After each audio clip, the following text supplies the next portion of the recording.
پاکستان کو یہ اعزاز حاصل ہے کہ اس کی فوج کا جو ماٹو ہے، جو اساس ہے، وہ ایمان، تقوی، جہاد فی سبیل اللہ ہے۔ میرا فوجی جوان جو ہے، آپ کو تو روزانہ دیکھنے کو ملتا ہے کہ وہ اللہ سے شہادت مانگتا ہے، نہ وہ گھر مانگتا ہے، نہ وہ روٹی مانگتا ہے کسی سے، وہ شہادت کا طالب ہوتا ہے۔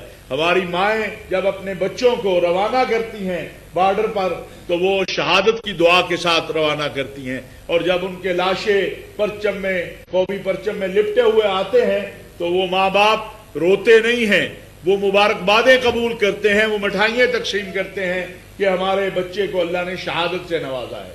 ہم امن چاہتے ہیں۔ پیغام پاکستان اور قومی پیغام امن کمیٹی کا پیغام امن ہے، لیکن وطن عزیز پاکستان کے خلاف جو قوت بھی متحرک ہوگی، وہ کسی بھی صورت میں ہو، ہمارا واضح پیغام ہے کہ ہم اس کے خلاف اپنی ریاست کے ساتھ، اپنی افواج کے ساتھ، ملک کے سلامتی کے اداروں کے ساتھ شانہ بشانہ کھڑے ہیں۔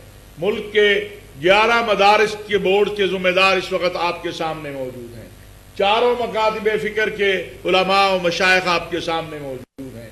میں نے 1984 میں افغانستان کے جہاد میں حصہ لیا۔ میرا آج سوال یہ ہے، یہ شہر میرے لیے نوجوانی سے لے کر آج تک جو ہے، 2-4 دن پہلے میرے بچے میرے ساتھ تھے، میں انہیں بتا رہا تھا کہ یہاں ہم کس طرح، میرا سوال ہے کہ کیا پاکستان کی جو خدمات ہیں، پاکستانی قوم کی جو قربانیاں ہیں، ان کا صلہ اس صورت میں ہمیں ملے گا کہ روزانہ ہم اپنے بچوں کی لاشیں اٹھائیں؟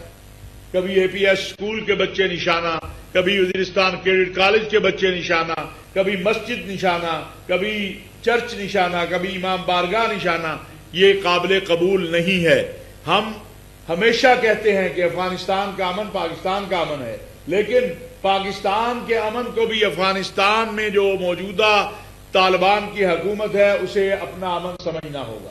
2 راستوں میں سے ایک ہی راستے کا انتخاب ہو سکتا ہے، یا وہ دہشت گردی کا راستہ اختیار کریں یا امن کا راستہ اختیار کریں۔ امن کے راستے کے لیے سارے دروازے آئین پاکستان کی روشنی میں کھلے ہیں۔ بالکل بڑا واضح ہمارا موقف ہے کہ جو اس ملک کے آئین کو، قانون کو، دستور کو مانتا ہے اس کے لیے سارے دروازے کھلے ہیں، اور جو اس ملک کے آئین، قانون اور دستور کو نہیں مانتا ہے اس کے لیے سارے دروازے بند ہیں۔ میں آج تمام اکابر علماء کی طرف سے بھی یہ بات کہنا چاہتا ہوں کہ چند دن پہلے افغانستان سے وہاں کے علماء کا ایک اعلامیہ آیا تھا۔ ہم یہ سمجھتے ہیں کہ امن کے لیے جو انہوں نے بات کی ہے ان کو عملی طور پر بھی نظر آنا چاہیے۔ پاکستان کے اندر جو 70%، 100 میں سے 70% حملے ہیں وہ افغانستان میں پلانڈ ہو رہے ہیں۔ وہ افغانستان سے، اور خودکش حملہ آور ان میں بھی 60 سے 70% افغانی ہیں۔ کیا کبھی کسی پاکستانی نے بھی جا کے افغانستان میں کوئی حملہ کیا ہے؟ ہم تو آپ کے لیے قربانیاں دی ہیں، ہم نے انصار مدینہ کے بعد سب سے بڑا کردار ادا کیا ہے پاکستان نے۔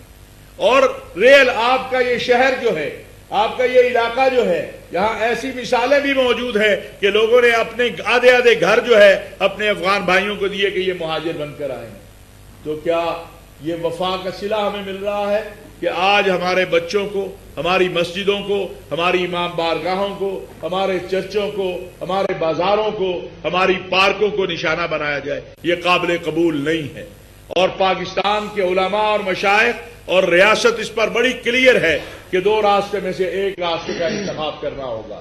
افغانستان میں بیٹھے ہوئے لوگوں کو، افغانستان کی عبوری حکومت کو، یا امن کا راستہ اختیار کریں یا دہشت گردی کا راستہ اختیار کریں۔ یہ ممکن نہیں کہ دہشت گردی بھی کریں اور امن کی بھی بات کریں۔ یہ 2 رنگی چھوڑنی ہوگی، یک رنگ ہونا ہوگا۔ میں چند باتیں آپ کے سامنے رکھی ہیں۔ ہمارا پیغام امن کا پیغام ہے۔ ہم انشاءاللہ ہر شہر میں جائیں گے، خیبر پختونخوا کی جہاں ضرورت پڑے گی۔ ہم نے آج گورنر صاحب سے بھی کہا ہے، صوبائی حکومت سے بھی کہنا چاہتے ہیں، اپنے ملک کے سلامتی کے اداروں سے بھی کہنا چاہتے ہیں کہ پاکستان کے علماء، مشائخ، مدارس کے ذمہ دار جہاں پر آپ ضرورت سمجھے ہم وہاں پر جا کے آپ کے شانہ بشانہ کھڑے ہیں، اپنی افواج کے ساتھ، اپنے سلامتی کے اداروں کے ساتھ، اپنی حکومتوں کے ساتھ۔ ہم امن کا پیغام لے کر آئے ہیں، اور ہم نے آغاز خیبر پختونخوا سے کیا ہے، اور ہم یہ چاہتے ہیں کہ یہ ملک امن کا گہوارہ بنے۔ جس طرح ہم نے دفاع پاکستان میں الحمدللہ مئی میں مارکہ حق میں اپنا اللہ رب العزت کے فضل و کرم سے یہ دنیا پر منوا لیا کہ پاکستان اپنے سے 6 گنا بڑے دشمن کے اوپر جو ہے وہ فاتح بنا، اور اللہ نے ہمیں فاتح بنایا۔ اسی طرح اس دہشت گردی کے اوپر بھی ہم فاتح بنیں گے۔ پہلے بھی جب 9/11 کے بعد دہشت گردی کا بحران آیا تھا، اللہ نے ہمیں فاتح بنایا ہے۔ بہت سارے اسلامی ممالک آپ دیکھیں اس کے سامنے کیا صورتحال ہوئی ہے، اور جن کا یہ خواب ہے کہ وہ خدا نخواستہ پاکستان کو یمن بنا دیں گے یا شام جیسی صورتحال سے دوچار کر دیں گے یا جو ہے لیبیا جیسی صورتحال سے دوچار کر دیں گے، ان کو میں پیغام دینا چاہتا ہوں کہ یہ پاکستانی قوم بڑی مضبوط قوم ہے اور پاکستان کی فوج بڑی مضبوط فوج ہے۔